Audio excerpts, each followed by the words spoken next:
आज हम देखेंगे सेल क्या होता है। सेल को हम ऐसे डिफाइन करते हैं, smallest fundamental structure and functional unit of living organism, यानी जीवित प्राणियों का सबसे छोटा और स्मॉलेस्ट फंडामेंटल यानी बेसिक स्ट्रक्चर को ही हम सेल बोलते हैं। और जो सेल होते हैं, सेल से मिलकर टिश्यू बनते हैं और टिश्यू से मिलकर हमारा टिश्यू सिस्टम और अंत में सेल ऑर्गेनेल बनते हैं, सेल ऑर्गेनेल, और सेल ऑर्गेनेल से हमारा बॉडी बनता है। तो हम इसे देखते हैं और इनमें सेल में क्या क्या पाया जाता है।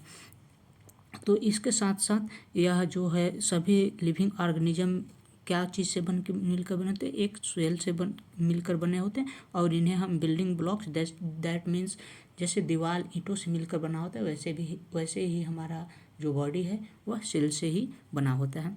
और ये जो सेल होते हैं इंडिपेंडेंटली क्या करते हैं, रिप्रोडक्शन कर सकते हैं यानी अपने, और मेटाबॉलिज्म करते हैं। मेटाबॉलिज्म दैट मीन्स एटीपी, ये सब बहुत सारे साइकिल होते हुए कर सकते हैं। और इनमें क्या होता है, एक कंसिस्ट साइटोप्लाज्म होता है और जो कि एक मेम्ब्रेन से इनक्लोज होता है यानी बंधा हुआ होता है। और सेल के अंदर क्या होता है, जेनेटिक मटेरियल होता है और सेल ऑर्गेनेल। तो उन्हीं सब सेल ऑर्गेनेल के बारे में हम अभी इस डायग्राम के थ्रू देखेंगे और जानेंगे कि कौन कौन से सेल ऑर्गेनेल पाए जाते हैं।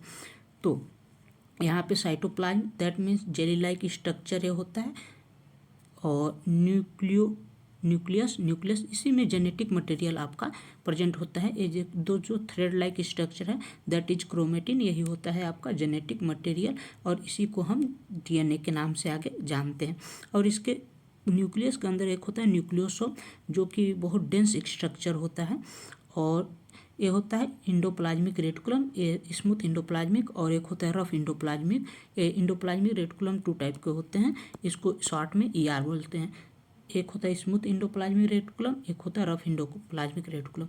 जो स्मूथ होता है ये डिटॉक्सिफिकेशन और लिपिड सिंथेसिस में हेल्प करता है, और जो रफ होता है ये प्रोटीन बनाने का काम करता है। ये बेसिक क्वेश्चन पूछा जाता है कि प्रोटीन सिंथेसिस कौन से ऑर्गेनेल करते हैं, तो रफ इंडोप्लाज्मिक रेटिकुलम। और इसलिए रफ इसको बोला जाता है क्योंकि इनके ऊपर ये छोटे छोटे से क्या राइबोसोम पाए जाते हैं, इसी की वजह से।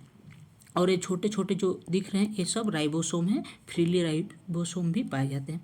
अब माइक्रोफिलामेंट पाए जाते हैं जो ये स्ट्रक्चर प्रोवाइड करते हैं। लाइसोसोम क्या होता है, सेल को जब सेल में कोई फंक्शनल या अनदर प्रॉब्लम क्रिएट हो जाता है तो ये सेल को डायरेक्ट किल कर देता है और अनदर सेल को सुरक्षित करने का काम करता है। इनमें एक प्रोक्सिसोम पाया जाता है और सेल मेम्ब्रेन भी इनमें पाया जाता है।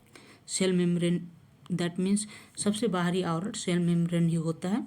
उसके बाद माइटोकांडिया पाया जाता है। माइटोकांडिया दैट मीन्स यहाँ पे एटीपी सिंथेसिस का काम करता है। माइटोकांडिया क्या करता है, एटीपी सिंथेसिस का काम करता है, जिससे कि हमारे शरीर को क्या मिलता है, एनर्जी मिलता है। उसके बाद हम देखेंगे न्यूक्लियर एनवेलप दैट मीन्स जो न्यूक्लियस होता है जिसमें जेनेटिक मटेरियल होता है, ये इसके ऊपर एक झिल्ली पाई जाती है जो कि न्यूक्लियर मटेरियल को साइटोप्लाज्म से अलग करती है, इसे ही न्यूक्लियर एनवेलप बोलते हैं। और माइक्रोट्यूब्यूल्स पाए जाते हैं। माइक्रोट्यूब्यूल्स एक प्रकार से ट्यूबनुमा यानी कि ऐसे ट्यूबनुमा दैट मीन्स ऐसा स्ट्रक्चर होता है। ये हमारे बहुत सारे वर्क में पार्टिसिपेट करते हैं। और एक सेंट्रियोसोल होते हैं। सेंट्रियोसोल का पे क्वेश्चन आता है। सेंट्रियोसोल ये हमारे मुख्य रूप से सेल डिवीजन में बहुत ज़्यादा हेल्प करते हैं। सेंट्रियोसोल की सहायता से हमारा क्रोमोसोम हाफ डिवाइड होता है। और पॉलीराइबोसोम होते हैं। पॉलीराइबोसोम दैट मीन्स जब राइबोसोम एक जगह कलेक्ट हो जाते हैं या इकट्ठा हो जाते हैं that called polyribosome. If that video अच्छा लगा तो वीडियो को लाइक करें और चैनल को सब्सक्राइब करें। Thank you so much.